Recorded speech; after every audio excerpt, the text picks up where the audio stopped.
Jornal da Rede Alesp.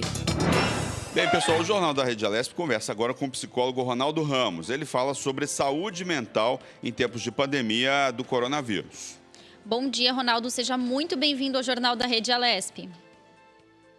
Bom dia, Tayane. Bom dia, Luciano. Como vão vocês? Tudo bem? Muito obrigado pelo convite. Estamos bem. Tudo ótimo. Ronaldo, acho importante a gente começar, a nossa entrevista. A gente sabe que nesse momento de isolamento social tem aumentado muito a questão da ansiedade e depressão em algumas pessoas, né?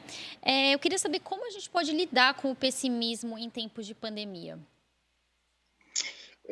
Realmente, essa pandemia que nós estamos enfrentando, realmente foi um impacto muito grande na população, não só do Brasil, como do mundo inteiro. Então, cada um conseguiu lidar de alguma forma. Naturalmente, como nós trabalhamos com um vírus, entre aspas, invisível, todas as pessoas acabam se sentindo muito ameaçadas, porque é um problema que pode ser transmitido de pessoa para pessoa. Então, isso acarreta um processo de ansiedade. Mesmo vivendo em quarentena, as pessoas acabam desenvolvendo, principalmente aquelas que já têm uma tendência maior para a ansiedade, para um humor depressivo, acabam desenvolvendo aspectos em que a sua ansiedade e seu processo de humor depressivo, de alguma forma, acabam aumentando dentro da sua própria casa. Isso através de situações de temores de contágio, temores de contato na rua, apesar de que realmente a quarentena ela precisa ser seguida, mas assim os contatos mínimos necessários, como farmácia, como mercado, acabam trazendo um processo de alta ansiedade para algumas pessoas ou para algumas famílias. Falando aqui sobre depressão e ansiedade, né? Como a Tayana falou, são sintomas muito comuns. A gente tem debatido isso aqui vários dias no Jornal da Rede Alesp. Eu queria que se você puder falar um pouco mais sobre os causadores, né? Tanto da depressão quanto da ansiedade nesse momento de pandemia, e como que é possível combatê-los aí num primeiro momento? O que é possível fazer para diminuir esses dois sintomas? Certo. Assim, dizendo em poucas palavras, os processos depressivos que têm várias causas, algumas neurobiológicas, algumas outras hereditárias, também têm causas emocionais que a gente conhece no dia a dia. Uma delas é a sensação de impotência. A gente se deprime com muito maior facilidade quando a gente acaba entrando num processo de uma sensação de impotência perante perdas, riscos, não é? Então, esse processo é muito visível porque nós temos um vírus que nós não sabemos como lidar com ele claramente. Existe tratamento, existem protocolos, mas eles ainda não são tão efetivos quanto a gente gostaria de ser. E essa sensação que você tem, que eu tenho, de impotência, faz com que a gente tenha um aumento de ideias negativistas, de ideias catastróficas a respeito da nossa saúde, do nosso dia de amanhã, do futuro da nossa família. Então, a própria ideia catastrófica, a própria ideia negativista, nada mais é do que também uma sensação de impotência para resolver esse problema. Quando a gente se sente forte, capacitado para resolver determinadas coisas, esse processo se reduz muito, não é? Você também estava comentando da ansiedade. A ansiedade é uma característica dentro de uma quantidade, digamos assim, normal, é uma característica saudável do ser humano. Se a gente não tivesse ansiedade, a gente abaixaria muito a guarda e entraríamos em vários tipos de risco, até mesmo atravessando uma rua. Se você não tiver um pouco de atenção e ansiedade, você pode ter um deslize e atravessar essa rua sem a devida proteção. Então, a ansiedade nos deixa em alerta, em sentinela, para nos defender de determinadas ameaças. Então, a ansiedade faz parte. Agora, a gente não pode ter uma ansiedade tamanha, tão alta quanto não deveria ocorrer, porque isso pode deixar a gente imobilizado.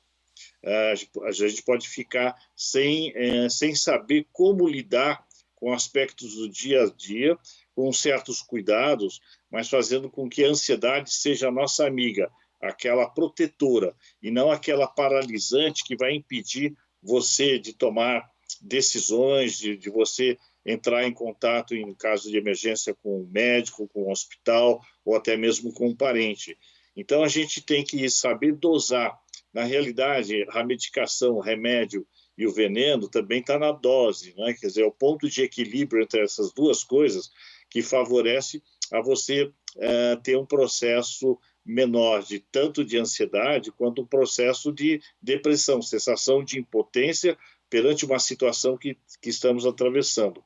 Além do próprio vírus, nós temos a ameaça da situação econômica do país, o desemprego, as dificuldades em que a população acaba passando, as populações de baixa renda, dificuldades de se alimentar, dificuldades de encontrar aspectos financeiros que consigam dar um sustento mínimo para a sua própria família. Então, uma pandemia, nesse momento, naturalmente aumenta muito a intensidade de preocupações do dia a dia. E, naturalmente, os próprios meios de comunicação, como vocês fazem, o próprio Estado, a partir do momento que começa a dedicar campanhas de informação, contribui para reduzir um pouco esse processo, não é? E ter consciência disso. Quer dizer, infelizmente, a pandemia tem trazido uma quantidade muito grande de perdas de vidas, de jovens, de idosos, e até mesmo alguma coisa ligada às crianças. Mas a principal arma realmente é a educação, é a higiene, é o distanciamento social, até que de alguma forma ou de outra venha algum processo que contribua para diminuir esse impacto, como uma medicação ou como até mesmo as bem faladas vacinas que, quem sabe, em breve nós estaremos, a população toda, utilizando. Agora, Ronaldo, eu acho importante a gente explicar para quem está em casa o que fazer para melhorar a saúde mental. E aí eu falo não só dos adultos, mas também das crianças, né, dos idosos. A gente sabe que as crianças também têm sofrido muito com isso, os idosos também não podem sair para fazer as caminhadas matinais. Enfim, o que fazer para manter a saúde mental aí nesse momento de isolamento?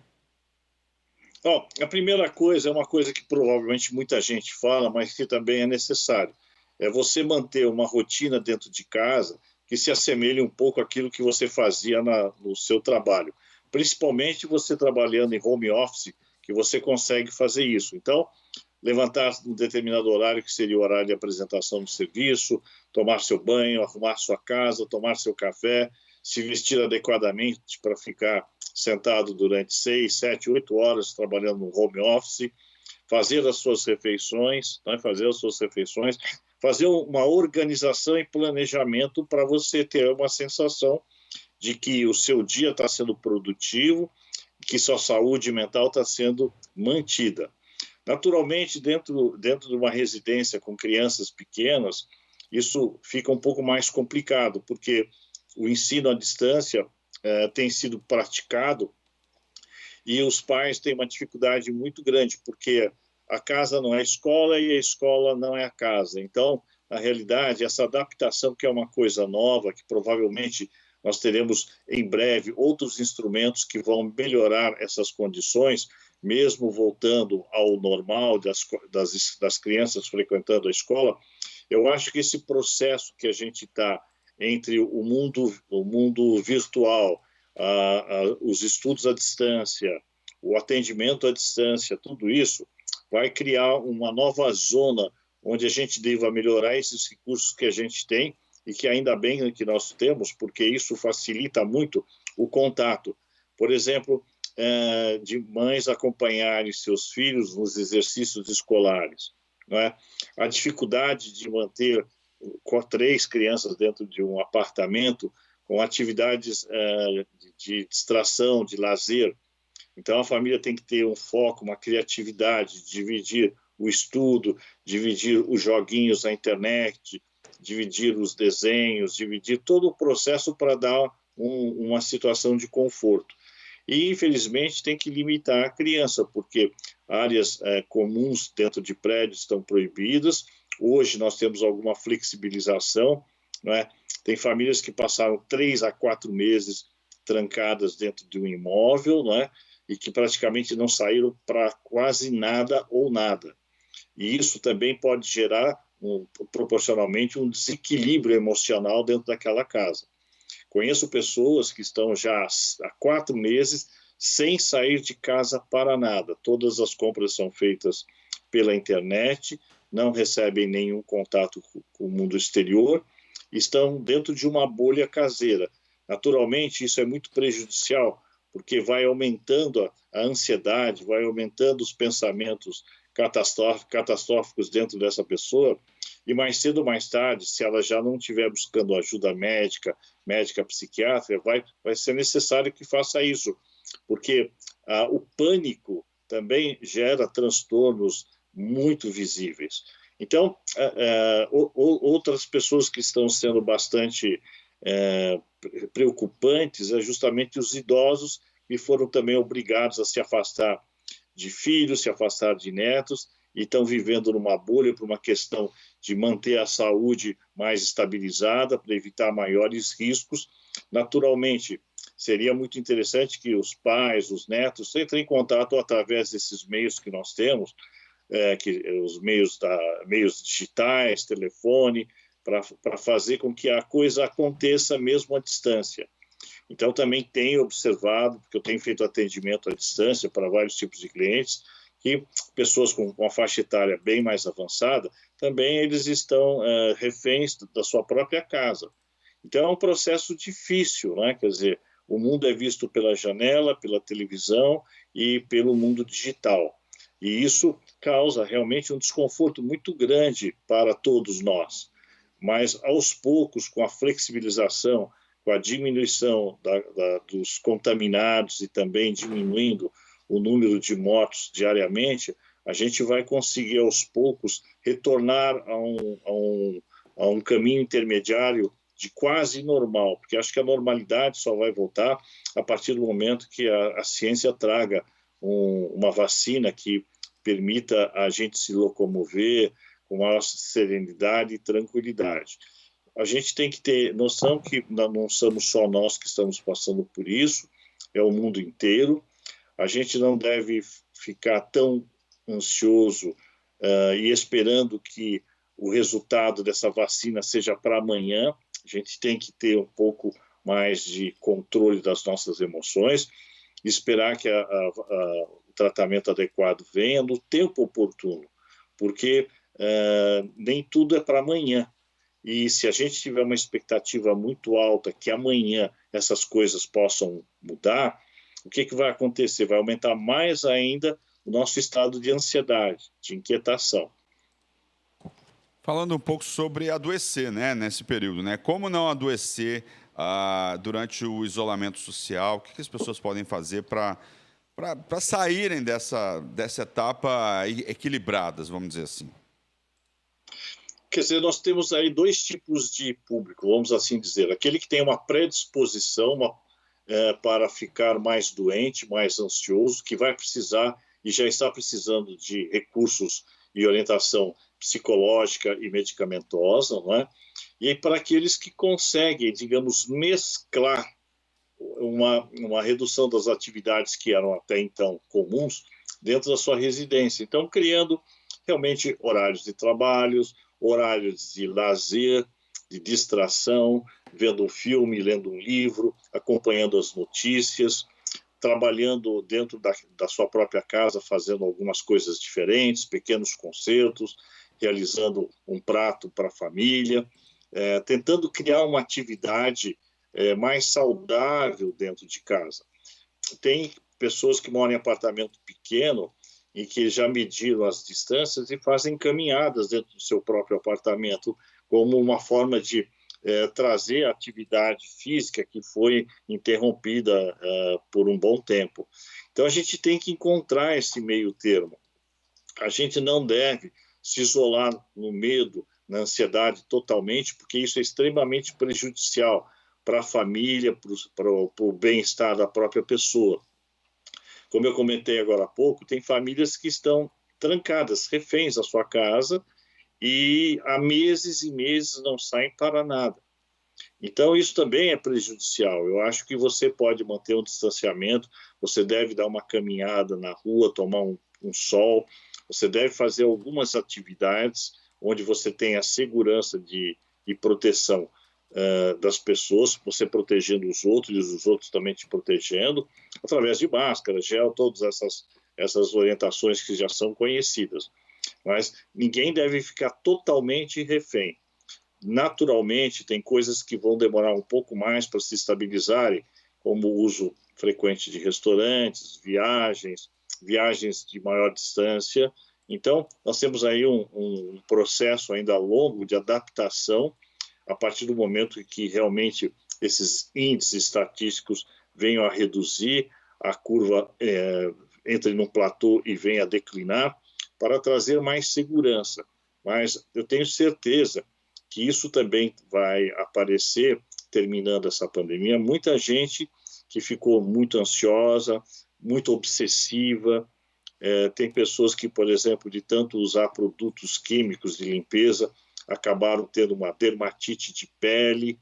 Então, isso é muito assustador para essas pessoas.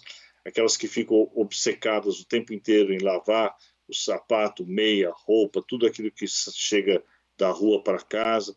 Então, a gente precisa encontrar um ponto de equilíbrio para melhorar esse estado de ansiedade que ainda existe e, ao meu ver, ainda vai demorar um certo tempo para que isso equilibre e a gente volte quase ao normal. Então, a gente tem que ter, digamos assim, um olho no peixe, um olho no gato, a partir do momento em que você tem que perceber que, aos poucos, a vida tem que começar a ir voltando com segurança, com criatividade, com proteção. Mas a gente também não pode ficar isolado numa bolha, como se fôssemos realmente astronautas vivendo num outro planeta. É um momento complicado, mas não é terrível. A gente poderia até comparar que o Brasil, graças a Deus, nunca entrou praticamente em guerra, só teve presente no final da Segunda Guerra Mundial. Vários países já passaram por situações muito mais complexas e complicadas, com destruição de patrimônio, morte de entes queridos e destruição de trabalhos. E todos esses países, depois de algum tempo, com organização e planejamento, conseguiram se reerguer.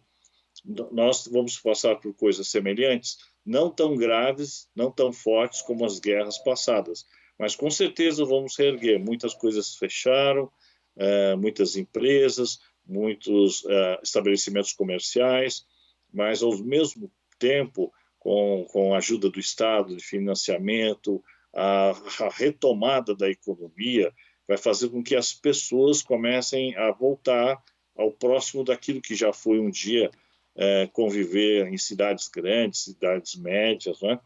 Então, a gente tem que ter a noção que isso vai passar, a gente vai superar. Pode ser que demore mais um pouco, mas a gente já conseguiu muita coisa. O Brasil perdeu muitas vidas, né? Mais de 80 mil pessoas. O estado de São Paulo tem mais de 20 mil também falecidos. São números muito grandes, assustadores, mas nós também não podemos esquecer que nós somos um país também bem grande, com mais de 200 milhões de habitantes, e com vários países dentro do próprio país. Países mais desenvolvidos, estados mais desenvolvidos, estados menos desenvolvidos, onde o saneamento básico nem existe.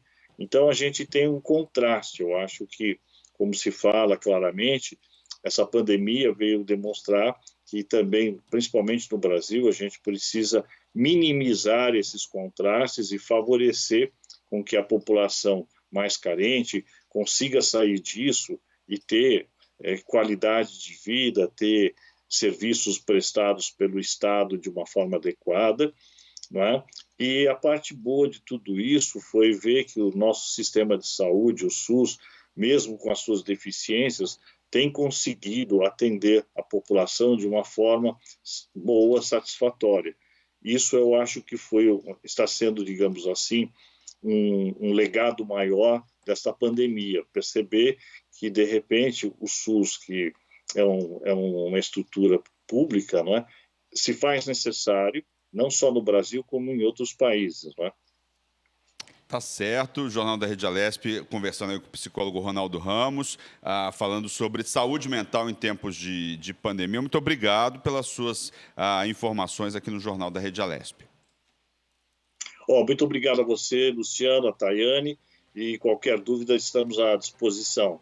E tenha em mente uma mensagem positiva de que a gente vai sair disso, que as pessoas mantenham a sua calma, a sua serenidade, não percam a sua fé na esperança, na capacidade que o homem tem de superar as nossas dificuldades. Então, eu tenho certeza que em breve nós passaremos essa história, viraremos essa página da história e com isso acho que a própria humanidade ficará mais fortalecida e mais protegida de possíveis transtornos que, porventura, algum dia venha a ocorrer novamente. Muito obrigado a vocês, então, e um bom dia a todos. Bom dia. Obrigado.